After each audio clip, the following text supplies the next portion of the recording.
হাসান তো কি খবর? ভাত খাওয়া যাবে নাকি এখন? হ্যাঁ, ভাত খাবে এখন? আরো আসাটি? হ্যাঁ, বাড়ির সবাই ভালো আছে? যাক। তুহিন কি মনে হয় ধান কেমন হয়েছে? যাক যাক, 40 শতকের জমির ধান, দেখি এবার কি হয়।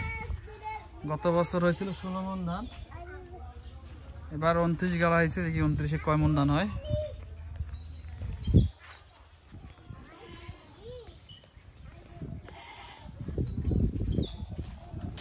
এই তোমরা গাড়ি তোমার তো ঘিয়ে দিচ্ছেন গাড়ি তোমরা? হ্যাঁ, এই দুটা একদম তুই ভাত খাবেন না সে? হ্যাঁ, ভিডিও করবে, ভিডিও করবে।